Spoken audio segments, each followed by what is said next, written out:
Welcome to the Moxie OT podcast, where we invite occupational therapy practitioners, consumers, and friends of OT to talk about evidence-based practice.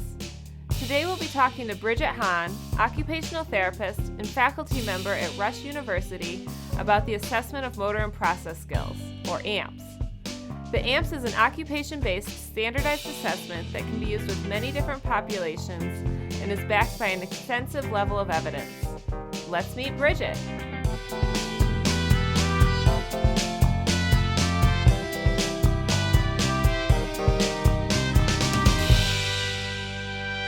Today on the Moxie OT podcast, we'll be talking with Bridget Hahn about the assessment of motor and process skills, or the AMPS. Bridget is an OT and on the faculty at Rush University here in Chicago.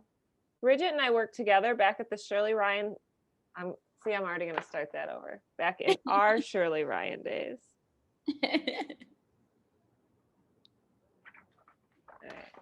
You're good. I love your energy. You're made for podcasting. I've been studying all this stuff, and they're like, you have to bring extra energy to video. And I know I was trying to do I remember listening to a TED talk about warming up before you talk, and I'm doing little lip exercises. Ooh, I haven't done any of that. Maybe I need to. I'll send you those. Okay. All right. Ready, Brian? Today on the Moxie OT podcast, we'll be talking to Bridget Hahn about the assessment of motor and process skills, or the AMPS. Bridget is an OT and on the faculty at Rush University here in Chicago. Bridget and I worked together back in our Shirley Ryan ability days. Bridget, thanks so much for joining us here on the Moxie OT podcast. Thank you so much for having me, Sarah. I'm honored to be invited to this podcast. Bridget, it's so great to have you. When we worked together, Bridget, it's so great to have you. When we worked together, oh my gosh, what is this sentence? Okay, got it. You were and have continued to be a great support to me. Bridget, it's so great to have you here. When we worked together, you were and you've continued to be a great support to me as I've integrated the AMPS into my research. Can you tell us a little bit more about your background and how you became interested in the AMPS? Yes. Well, again, thank you for having me and appreciate the kind words. I think you've been a great support for me in preparing for this podcast. I was I still remember the conversation Sarah and I had at I think it was Citizen after work one day. And she was like, Bridget, just go get your OTD. And that was a conversation that was really pivotal in my career, which we'll get to a little bit later on. But that's such a sweet compliment. Thank you. Yes. And whenever I've had a lot of students or other OTs asking me about why I decided to go get my doctoral degree, and you always come up in that conversation. So happy to be here and talking about the AMPS, which is something that, as you know, I'm very passionate about. So a little bit more about my background. I graduated from the University of Wisconsin-La Crosse with a master's degree in occupational therapy back in 2008. And I took my first job at the former Rehabilitation Institute of Chicago, working in a variety of different settings across the physical rehab setting. So by that, I mean, I was in outpatient, in-day rehab, as well as in inpatient settings, working with individuals who were medically complex, as well as other kind of chronic conditions. And as I began working, I was really interested in better understanding assessment and really looking at how we could be more closely related to what was important in clients' lives, and also aligned with our unique value, distinct value, as a profession. So I was fortunate to be involved in a number of different committees there, looking at evidence-based, looking at different assessments. And that's really, I learned about the AMPS in school and was always interested in it. That came up again in this committee in discussion. So it was kind of always on my radar, but it was more of this, felt like it was a little bit more off on the ivory tower, unobtainable But it was always kind of on my radar as I was looking into assessments. I ended up getting more involved in the executive function performance test, which really is more focused specifically on cognition, capacities required for clients to perform daily tasks, and the AMPS really expands that. So from that work, yeah, again, it was always kind of in the back of my mind. And I was just really fortunate to have the opportunity being here in Chicago, where Midwestern offers the course. And it kind of landed in my inbox an opportunity, like if I wanted to pursue an AMP certification. And I right away was like, yes, I can get AMP certified. That would be amazing. And, I was really fortunate that the Shirley Ryan Ability Lab did support my pursuit of that through, it was time off and some funding for that, which kind of took off from there.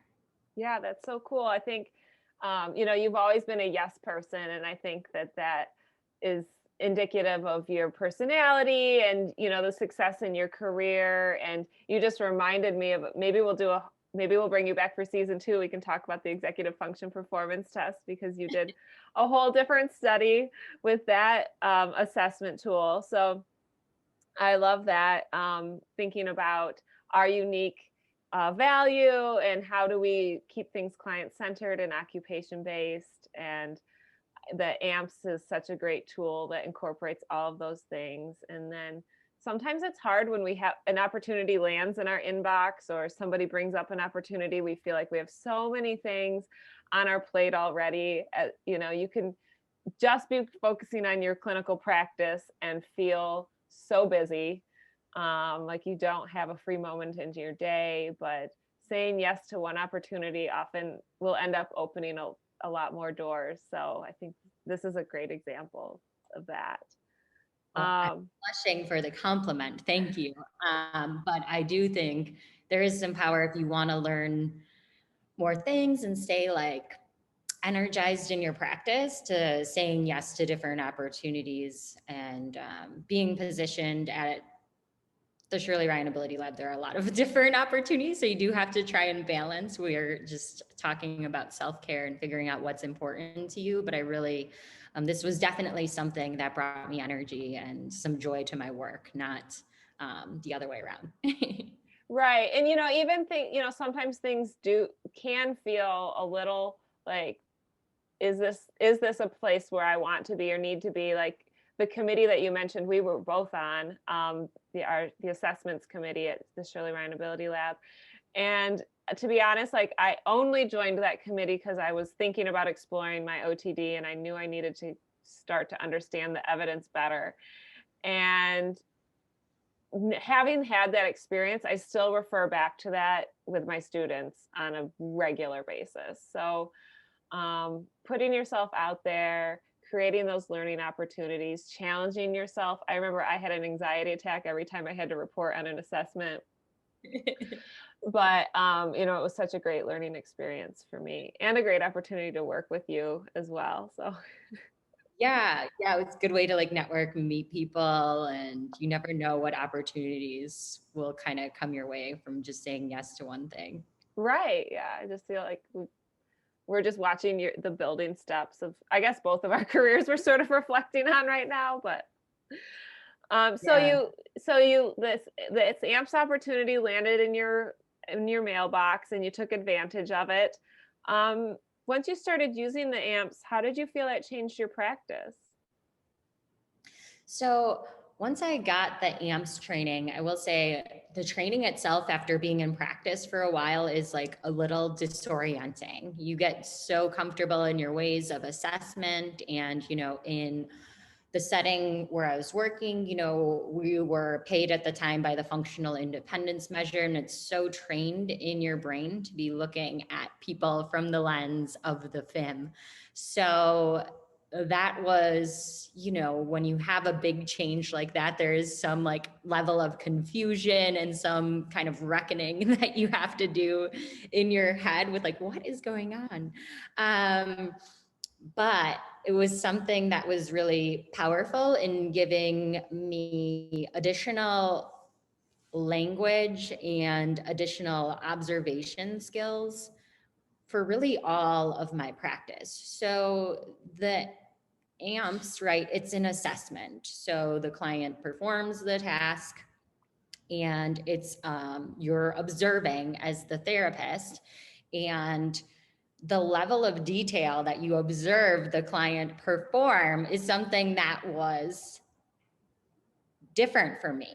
And I think that, before you take an AMPS training, it might be helpful. I've done a lot of work in mindfulness, and I'm starting attention, right? I'm you need to take some attention training before you do the AMPS, and you really need to be present. So it really helps kind of keep you grounded and really forces you to really be attentive to the details of occupational performance. And along with that, you're able to be more sensitive in describing what you're seeing, and you have a language around it. And then you're able to also measure change, right? So it was really empowering after going through the training and being able to come to an interdisciplinary team and have some quantitative measures that were supported through reliability and validity research to, let's say, be predictive of how much support a client would need in the community. And the score is also compared to both the norms and then the criterion, right? So you get a score after you've completed it compared to other healthy individuals of that age, which is some information that you can use to guide your treatment and your recommendations. And then you also get this criterion reference. So you're looking at the different motor skills and the different process skills, and you're ranking them along a continuum of their competency in that. So you kind of get to show up at the table where the PTs, they're always looking for the walking score, what's their Berg balance scale. And it's nice to be able to follow up with the physician with a large detailed report that's actually backed by numbers. Because, when we look at our clients, especially after practicing for that long, you're I know what this client needs. I'm going to make my recommendations, but we don't necessarily always have the language behind it to really be able to describe and then communicate to other people the implications of that description of those things we're seeing, those subtleties in performance that we can observe as we're watching clients. So it was really helpful in honing those skills. And it was just really empowering. So besides the AMPS training is, really focused on this assessment, but as I started to pursue my OTD, I got more involved in some of Ann Fisher, one of the primary authors of the AMPS, in some of her other work and her work with theory, looking at the occupational therapy intervention process model. And that was where it all kind of came together to really, when I was going to see clients, this assessment tool is really going to help me in planning my intervention and keeping occupation at the forefront by really putting it first in my assessment. So it brought me a little bit of renewed energy as an occupational therapist. We can feel a little bit everywhere. So I felt very much this is occupational therapy. I'm able to use this tool to guide my practice in the way that makes me feel like I'm bringing something distinct to the team and to your clients. Of course, the ultimate goal here, and I don't want that to be lost in this, is the client outcomes. And I do think that by being able to have a sensitive measure of how your clients are changing in actual performance of activities, right? So not just on a paper and pencil test, but this is going to be more equatable to the things that clients want to do when they go home. Yeah, I think you hit on so many exciting and important points there. But, I think that for young clinicians, we're asking them to make recommendations for discharge, and that's really difficult when you haven't seen hundreds of patients go home. Or, I think as a day rehab therapist, I've gotten to see people function at home and in the community with many different levels of impairment. And that gives me a much different lens than when your primary practice has been an inpatient and you don't necessarily get to see what it looks like to function at home. And to have those norm referenced tools to say people can function safely at this level of impairment can be very powerful. And like you said, it brings you to the table with this evidence-based norm referenced tool, which helps to build our credibility when, at the table, which, as a experienced therapist, I'm often very comfortable giving those recommendations, but that's something that I'm constantly working on with my students is how do I build your confidence so that you will speak up and you will say, this person is safe to go home on their own or with this level of support, but how do we help these clients move back into the community? Mm-hmm. I still remember my very first like interdisciplinary meeting as a student, and my CI was like, well, what do you think? What should we do for discharge? I'm like, oh my gosh, I have no idea. I know. I remember like the rehab team putting some people in the hot spot and I was, at first kind of going along with it and then going like, how can they make that recommendation? Like they haven't seen anything yet. And then but I also wanted to, I'm in this quarter, I'm in the middle of teaching the occupational therapy intervention process model. It's literally on my desk right now for our video watchers. I love it. And we'll provide some resources on the podcast so people can link into these things. But yeah, using the AMPS and then following the model, it always keeps occupation at your forefront. And it has also helped me rethink my practice and really make sure that I'm always keeping occupation first. So I love all of those topics that you just hit on. And so, as you talked about your story at the beginning of the show, you went on to do your doctorate at the University of Illinois at Chicago, and you focused on the AMPS there. So can you tell us about that project? Yes. So after Sarah finally convinced me, after years of talking about it, she was like, Bridget, go get your OTD. And the timing was very synchronous in that I had just completed the AMPS. The AMPS training was I got that in 2016, about 6 months before I started the OTD program. And I took the AMPS training with another clinician, Dr. Piper Hansen, who was in a leadership position at the time at Shirley Ryan Ability Lab for OTs as our practice leader. And, we had a lot of discussions about like, oh, this is neat. Like we should start doing some research to measure changes and like we can be more sensitive in showing that we're making improvement. So using it more as an outcome measure. But then we started looking like we have some therapists here who are AMPS trained. We don't really see them like advocating for it, using a lot. It isn't in our documentation system. Like we need to kind of start by being able to use it in practice. And this was really a big interest area of hers. She looked at using the Canadian Occupational Performance Measure, the COPM, and integrating its use. And, I think it's really important research in the rehab field. So we were like, let's build up some more evidence like related to like how we can really get people to be using it. So we kind of looked around, and Jill Shard over in the UK had done some work looking at implementation, and she found that, clinicians did continue to use it there. They were some smaller scale studies that she did, but the majority of them failed to like really embed it into their practice. And that's kind of what we were noticing at Shirley Ryan. So I think people definitely use the assessment in ways.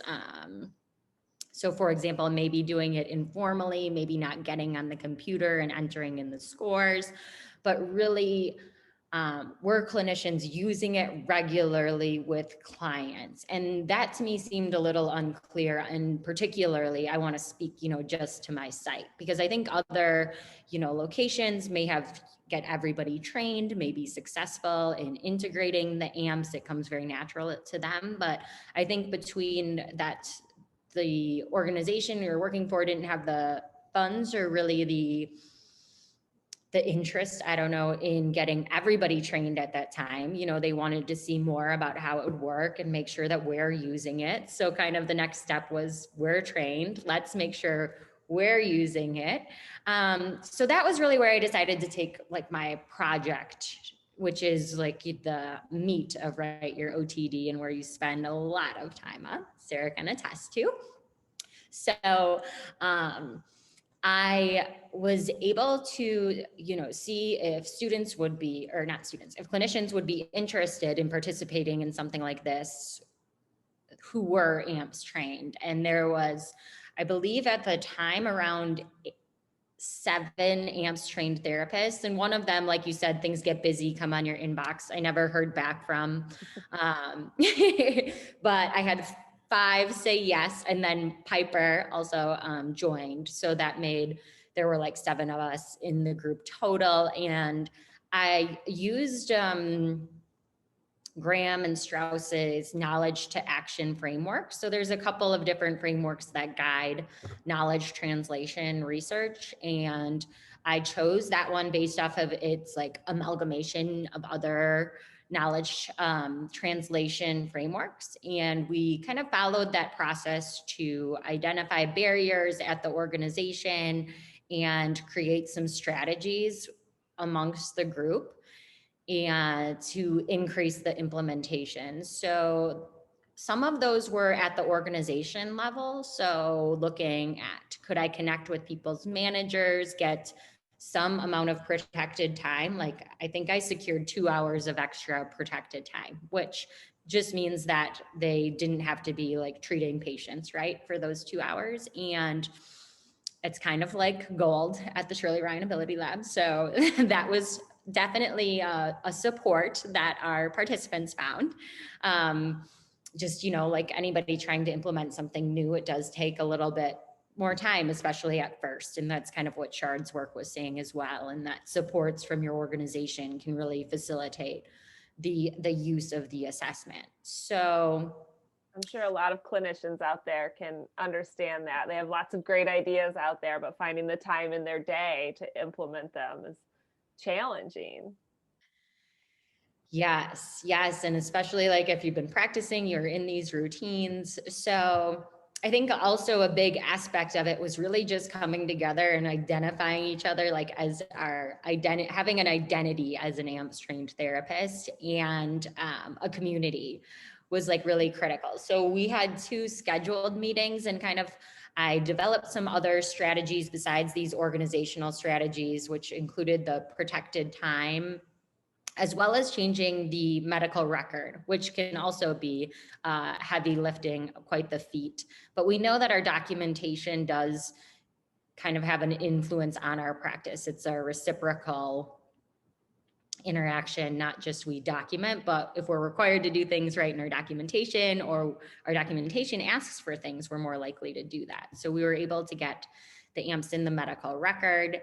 And then some of the more like learning strategies we used were based in kind of active and social learning principles. And that goes back to the community. And we did 2 like little mini workshops where they had read beforehand a few energizing occupation articles that I really found to get me like jazzed up. I had them read Dr. Fisher's occupation centered, occupation based, or occupation focused, same or different. And yes, I wrote that down before. I didn't just remember that exact, the title's kind of I have that in my syllabus too. It's a great article. But it's like a really like energizing OT article, and kind of get some momentum going behind it. So hoping I could tap into that more like emotional level, community level of the participants.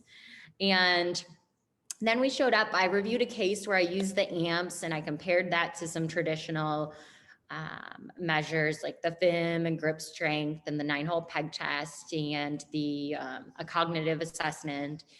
And we just talked about like the pros and the cons. And then I think what was really valuable was talking about how do we problem solve over these barriers to use. And there was a lot of really fruitful discussion about how we could be creative with scheduling our patients during like client quieter times, how we could have like the resources, because time and resources were some of the bigger things that kind of came up as barriers for clinicians. And then, we also did peer support. So where we'd have therapists kind of check in on each other and then me kind of checking in. And I thought they would be really annoyed with like, more emails, but they were like, no, we don't mind your emails. And no, we don't mind meetings. So the whole idea was like at the end, the sustainability, like what next steps would be on them. Like in the back of my mind, I was hoping we could continue to move forward and continue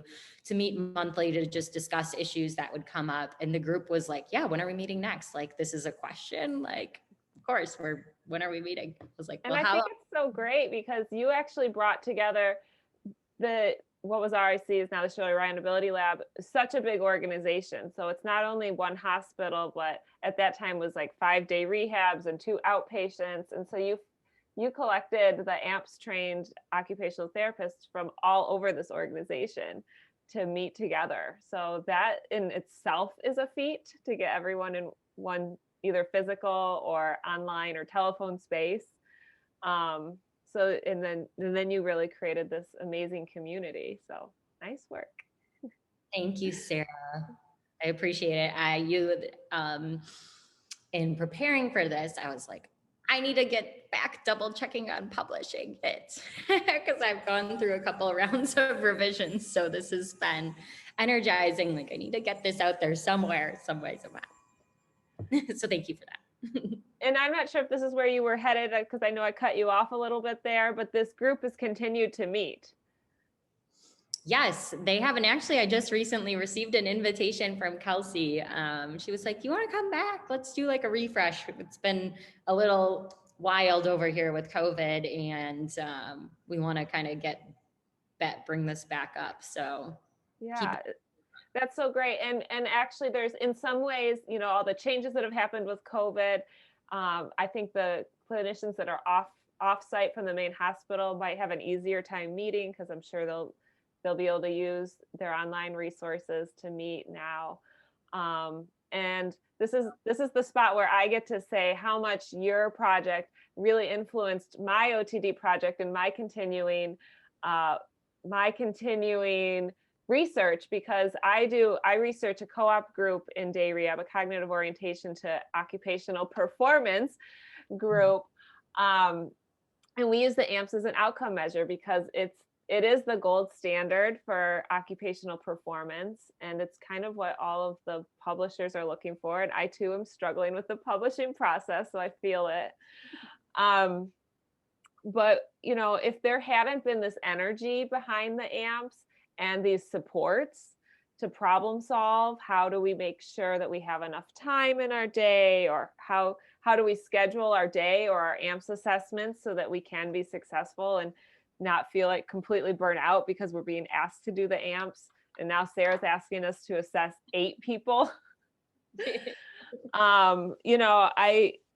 I just can't thank you enough for your support so that I was able to complete my OTD and continue the research. So kudos to you and the AMPS group. Thank you, Sarah. I'm glad that worked out really well. So you recruited me for the program at just the right time. I know.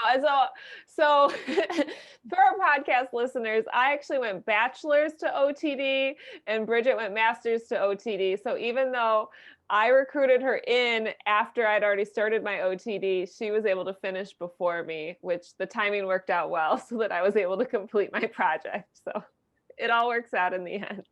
Yeah.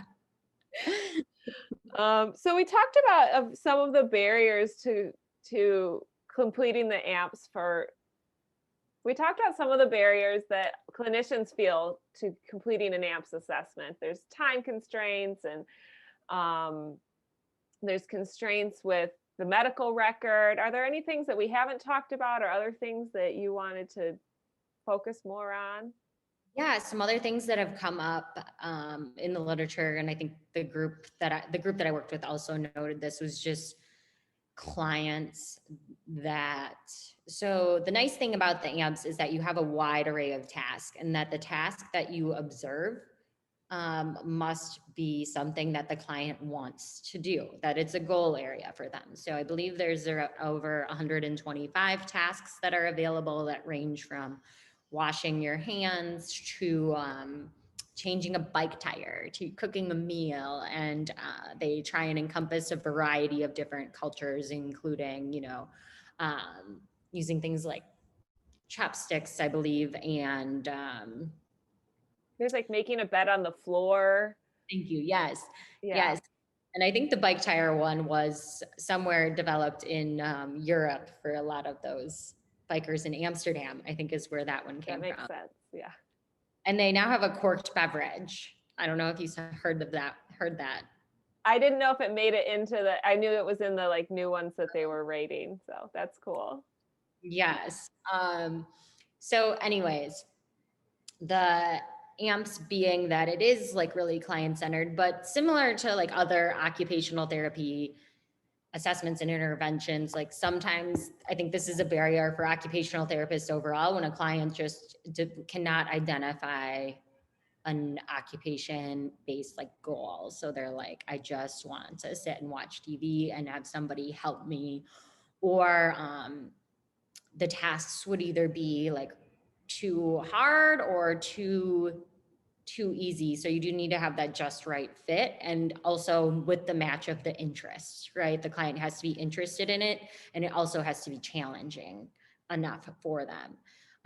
So I think if you have clients that are really low level, that it can be more challenging, although there are a variety of different tasks. Yeah, there are ADL tasks. Yeah. But it can be challenging to use your AMPS I if somebody needs physical assistance, I think, too. Yes. And then another challenge that I had was this gentleman, the AMPS really focuses on basic ADLs and a lot of IADLs. And I had a gentleman who really only worked. Like he had a very traditional marriage where his wife did everything around the house and he just really focused on work. And so we had to kind of really go through the whole manual to find activities that he felt like were appropriate for him. Yes, that's a great example. Thank you, Sarah. And I know that's like a lot that clinicians will struggle with. It reminds me of like a lot of clients. Kelsey Waters always talks about this. She's an OT that we worked with. I'm assuming you worked with her at the Shirley Ryan Ability Lab. I did, yeah. She's always talking about the guys just want to tinker. Like, how can we have more tinkering occupations? Particularly for a lot of males, older males that may be like retired. So you get work or you get, and I'm here like with my dad in quarantine right now, and my dad, it just tinkers all day, I'm pretty sure. Yeah, and like what is like an appropriate task that you can have in the clinic? I think at one point, a lot of the AMPS staff faculty are from Colorado, and I think at one point they talked about cleaning a gun or something, which let's be honest, my dad's from Michigan. That would be the perfect task for him, but I don't think most OTs would be comfortable with using that task. Oh, that's funny. I hadn't heard that, but yeah, my dad could do that too. So well, those go some ahead. years, right? I think I've covered most. The high workload, I don't know if we talked about that. I mean, it came up kind of in other contexts. It's hit the discussion points, I think, a few times, but really particular to the barriers. I do think that's something when therapists are bogged down, that who wants to take the time to negotiate the task and really figure out how to implement something new in their practice. Yeah, absolutely. And, let's be honest, like it does take a little bit longer to do the amps with the client, it takes a little bit longer to score the amps. And, often you have to score it maybe on your home computer and then put it into your work computer. And, another part of your project, which you hit on a little bit, was that you helped get it into the Shirley-Ryan Ability Lab's medical record, because otherwise you're like, do I put in a whole narrative note on this? Do I scan it and no one's going to look at it? So how do we make it the most time effective that we can? Yes, no, that is very true. And especially at first, that was something that Shard's work noted, like clinicians, it was taking a longer time to score, but the gap does close. But the other thing that you kind of brought to my mind was they also noted the access to the software, right? So being able to, there is a certain software which helps with making this assessment, right, so reliable and valid, using the Roche analysis method, many faceted Roche. So it accounts for the severity of the rater, the severity of the actual task the challenge of the task, and the client as well. And there's a fourth thing that's included in that, the severity of the rater. So how harsh I score, how difficult the task is, and then the client, I wrote this down.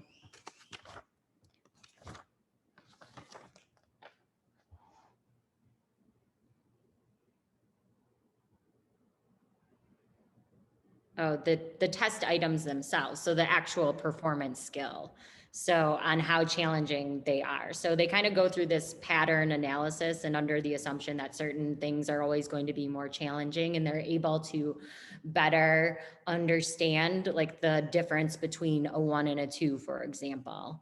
It's a 4-point scale. So you score the client on every motor and process skill. If you go back to your OTPF, and you rate them on 1, they were very, very impaired, to 4, they were perfect. So yes.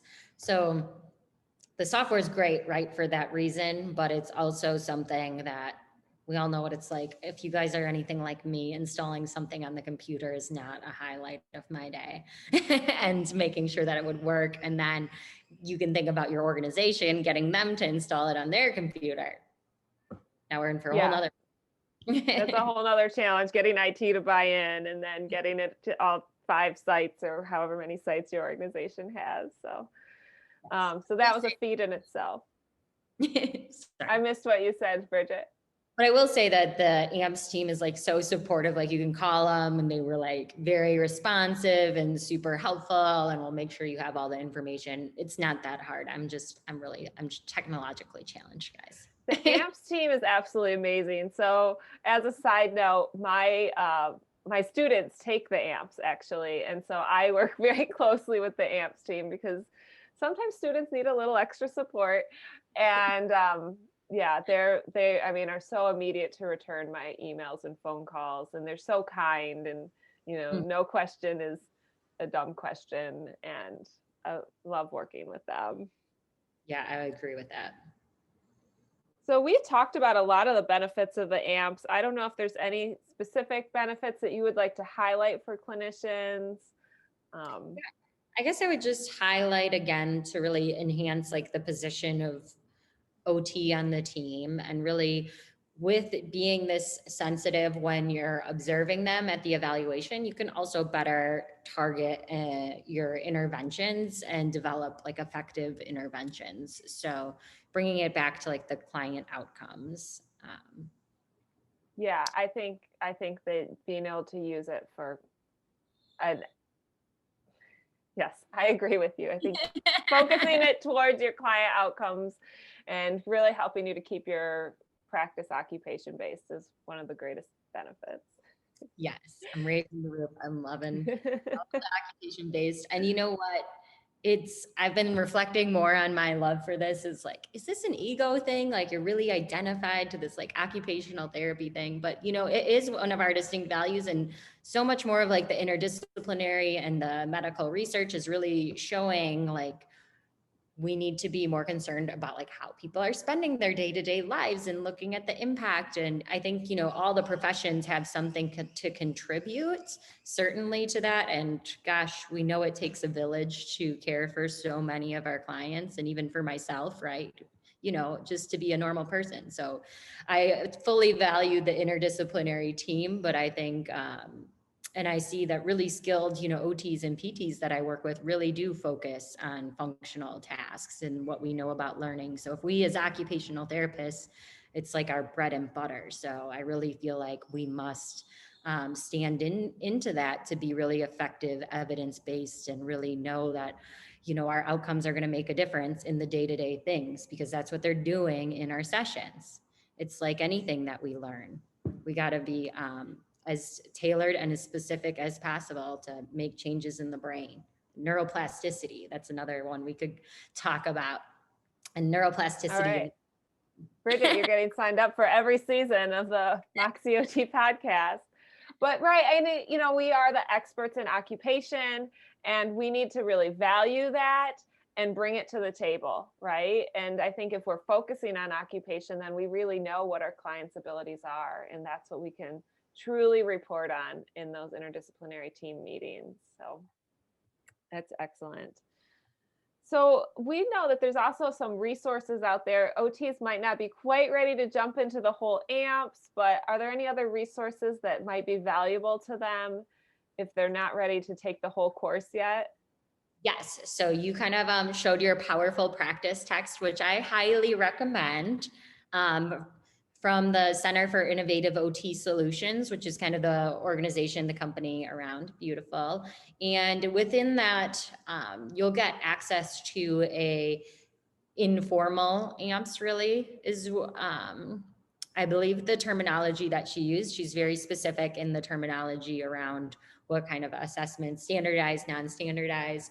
So there is like a standardized way, there's a lot of different ways to define standardized, but there's a certain procedure that is standardized that you would follow to observe performance, but it isn't,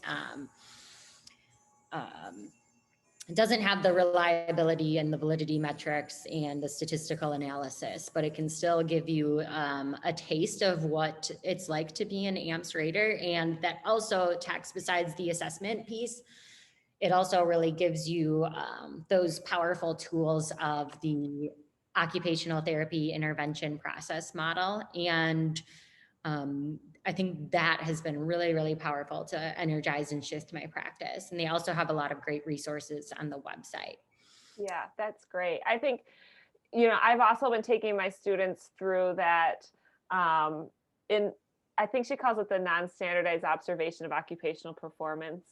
And so I've been taking them through that as kind of another option. Again, if your client activity isn't in the AMPS manual, it's another option. Or it's a good way to start thinking about how do you rate the motor and process skills if you're not ready to jump in or you can't afford the whole AMPS course right now. And the other thing I really like in this book is the transactional model of occupation. I'm gonna hold that up too. I hope people decide to watch the video of this podcast. Yeah. But there are arrows pointing in every direction of the elements that she's created, and it really helps me think about how does everything affect occupation, and it's really my new favorite model.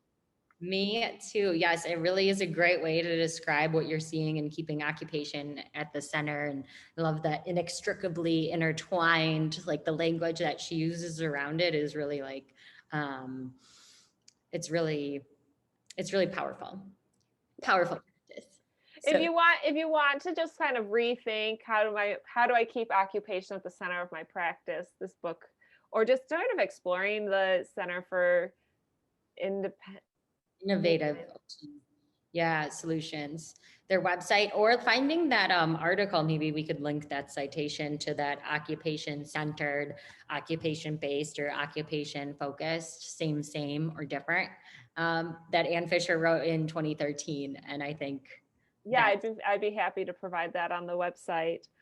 So those are lots of great resources for our listeners, because we always want to make sure that we give them opportunities to increase their Moxie here on the Moxie OT podcast. And Bridget, I have thanks. Oh, go ahead. one more thing. Yes. Thank you so much. I forgot to talk about in the benefits to my practice. So this is going like way back. We'll be relying on Brian's editing skills. But what I also found was because we get so used to like kind of intervening more quickly, I think during our assessments, which is really prioritized during the AMPS, is that I was able to see my clients do more and take more risks in actual occupational performance. And I think that was like pivotal in really understanding where their difficulties were during actual occupational performance. Like it gave me more energy to actually, let's just try and put them in the kitchen. They want to cook. Let's try it out. I have my, gate belt and safety procedures, and then we can really all know what that's going to like look like. So anyways, I thought that was something that was also powerful that I did want to mention. But I love that. Giving patients the opportunity to try something that maybe in the past we've been maybe timid or, haven't felt like in our clinical reasoning that was the best choice of activity in the moment.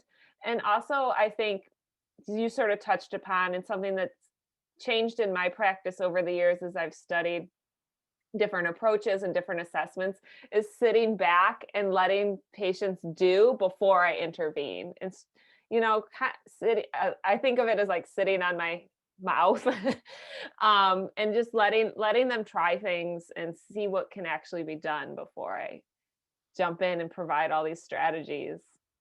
Exactly. It really hits home. Like you have to assess. And by doing that means you have to be quiet and not like touch them and do things, which is really hard. Well, that's so great. Thank you so much for all of your wonderful insights today. I feel re-energized. And I look forward to talking to you again next season. Thanks, guys. Thank you so much. It's really fun.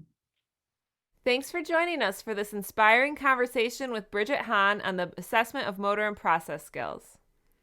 Bridget referenced an article we both found helpful in reinvigorating our practice: Occupation-Centered, Occupation-Based, Occupation-Focused, Same, or Different by Ann Fisher. The Center for Innovative Solutions, or CIATS, provides many great resources for those interested in learning more about the AMPS. On their website, you can find information regarding signing up for the AMPS online. You can take the whole course online now, which is much more accessible for many of us. If you click on the resources link on the CIATS website, you can download the reference list CIATS provides on the AMPS. Another great resource CIATS provides is the Powerful Practice book. This book will provide you resources to improve your skills when completing non-standardized observations of occupation. One great study I've been exploring provides evidence that occupational therapists can use the AMPS to support their decision-making when making recommendations for discharge planning, including a client's potential need for support or assistance in the community. I've also provided the link for an article in the American Journal of Occupational Therapy that is essentially a call to action to use objective occupation-based measures. This article was written in 2014, and while it often references G-codes, now as I record this podcast in December of 2020, you could easily replace those references with patient-driven payment models, or PDPM. The need to demonstrate our worth is not going away, and OT is a powerful discipline. We need to use powerful tools such as the AMPS to demonstrate our worth. We have links to all of these resources on the Moxie OT website. If you want to be a part of the conversation, leave us your email address at moxieot.com. We're also on all of your favorite social media channels. The Moxie OT podcast was recorded in our home in the Avondale neighborhood of Chicago. This episode was produced by Brian Zira. Our intro music is courtesy of 13 Taco Studio. Technical assistance was provided by our dog Grody. Thanks for joining us. We'll see you next time.